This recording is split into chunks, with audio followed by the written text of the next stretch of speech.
ఉన్నప్పుడు వాళ్ళు డెఫినెట్గా కొన్ని సీట్లు సాధించగలుగుతారు. పార్టీ ఎవరి ద్వారా ముందుకు వస్తుంది? పోనీ బీసీ పార్టీ రావాలనంటే ఏదో ఒక ఉండాలిగా. చాలా మందిలో ఆకాంక్షలు అయితే ఉన్నాయి. ఎవరనేది ఇప్పుడు మనం మాట్లాడుకోవాల్సిన అవసరం లేదు. బట్ ఖచ్చితంగా నేను చెప్పగలుగుతాను, ఒక పార్టీ వచ్చే అవకాశాలు ఇప్పటి నుంచే స్పష్టంగా కనబడుతున్నాయి. రెండు ప్రాంతీయ పార్టీలని కాదని, అదే రెండు జాతీయ పార్టీలు ఒక ప్రాంతీయ పార్టీని కాదని వాళ్ళని ఆదరిస్తారా? ఆదరించడం ఎట్లుంటుందంటే వీళ్ళు ఎవరితో అలయన్స్ అవుతారనే దాన్ని బట్టి ఉంటుంది. అవును. ఒకవేళ బీసీలలో కనుక వచ్చే నాయకుడు కొంత ప్రతిభాశాలి అయ్యుండి డబ్బుండి ఆకట్టుకోగలిగినట్టయితే ఏదో ఒక పార్టీతో అలయన్స్ పెట్టుకుంటాడు కదా, ఐదర్ బీజేపీతో కానీ లేకుంటే టీడీపీ జనసేన వాళ్ళతో కావచ్చు. అదొక తెలంగాణలోనైనా ఆంధ్రప్రదేశ్లో కూడా కనిపించే అవకాశం ఉందా? అక్కడ నాకు అంత గ్రిప్ లేదు పరిస్థితి మీద. బీసీ నాయకులు ఎవరన్నా ఆ లెవెల్కి రైజ్ అవుతారా అనేది నాకు తెలియదు. బట్ ఇక్కడ మాత్రం ఆ స్కోప్ ఖచ్చితంగా ఉంది. ఆల్రెడీ ఆ ప్రయత్నాలలో చాలామంది ఉన్నారు. ఓకే, ఎవరైనా రావచ్చు. రేపు మనం రాబోయే కాలంలో దాని మీద చర్చించుకుందాం. రిజర్వేషన్లకి సంబంధించి ఫైనల్గానే అడిగేది, ఈరోజు సుప్రీంకోర్టు కొంత మాట్లాడింది, కంటిన్యూ చేయాల్సిన అవసరం లేదు అని మాట్లాడుతున్నారు ఈ రోజుల్లో. సో దాన్ని మీరు సమర్థిస్తారా? తప్పది. ఎందుకంటే ఈ 57 కాదు 75 ఏళ్ళ స్వాతంత్ర దేశం అన్ని రంగాలలో ప్రజల జీవన ప్రమాణాలను పెంచగలిగి ఉంటే అంబేద్కర్ గారు ఆశించినట్టు 25 ఏళ్ళ తర్వాత అవి అవసరం లేకుండా ఉండేవి. బట్ ఇవాళ 100 ఏళ్ళైనా అవి అవసరం పడతాయి. ఎందుకు అని అంటే ఏనాడు కూడా ఈ ప్రభుత్వాలు సాధారణ ప్రజల జీవన ప్రమాణాలు పెంచడానికి కానీ అభివృద్ధిలో బలహీన వర్గాలకు అణగారిన వర్గాలకు వాటా ఇవ్వడానికి ప్రయత్నించడం కానీ చేయలేదు. 75 ఏళ్ళు కాదు, ఇంకా 75 ఏళ్ళు ఇదే వరుసలో రాజకీయాలు ఉంటే రిజర్వేషన్స్ ఎప్పటికీ అవసరమవుతూనే ఉంటాయి.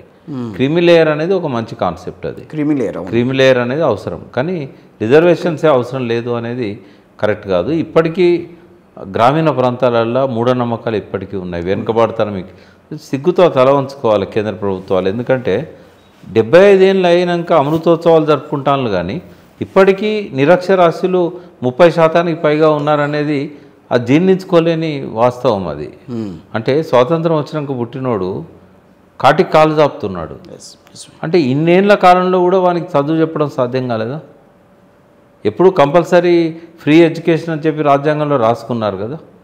మరి అట్లాంటి స్థితి ఉన్న రోజులు. రెండవది, 1,10,00,000 కుటుంబాలు ఉంటే 90 లక్షల కుటుంబాలకు వైట్ రేషన్ కార్డు ఎట్లుంటుంది?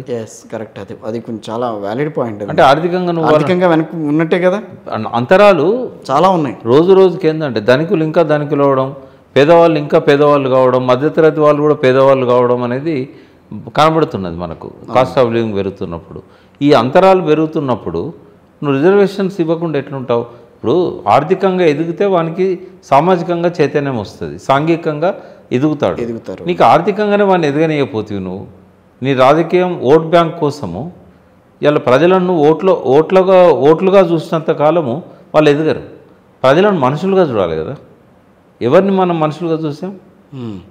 ఆ రకంగా వాళ్ళను అభివృద్ధిలో భాగస్వామ్యం చేయలేకపోయినాం. పోనీ ఈ దేశంలో స్వాతంత్రం వచ్చినాక దాదాపు 80 ఏళ్ళు కావస్తున్నది, ఇంకా 3 ఏళ్ళు అయితే ఒక సాంస్కృతిక చైతన్యం అని ఇవ్వగలిగామా? ఎంత దారుణంగా ఉంటుందంటే ఏ విషయంలో కానీ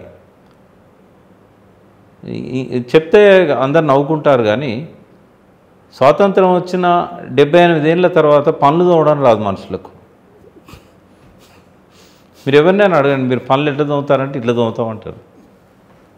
అన్నం తినడం రాదు, ఎంత తినాలో తెలియదు, ఎప్పుడు తినాలో తెలియదు, ఎట్లా తినాలో తెలియదు, నీళ్లు తాగడం రాదు. అంటే ఏం నేర్పించినాయి మన టెక్స్ట్ బుక్స్ అన్నీ, మన పాఠశాలలు ఏం నేర్పించాయి? మాట్లాడడం రాదు, ఆలోచించడం రాదు, అర్థం చేసుకోవడం రాదు, ట్రాఫిక్ సెన్స్ అసలే లేదు, ఏ సెన్సు లేదు, కామన్ సెన్స్ అసలే లేదు. ఏమి ఇచ్చినాయి ఈ ప్రభుత్వాలు? ఎడ్యుకేషన్ సిస్టమ్ ఇదేనా? అంటే ఇవన్నీ ఆలోచించినప్పుడు ఏంటంటే ఇంకా మనము రిజర్వేషన్స్ ఇవ్వాలన్నా వద్దా అని అంత దూరం ఆలోచించాల్సిన అవసరం లేదు. కరెక్ట్. మౌలికంగా ప్రజలకు ఉండాల్సిన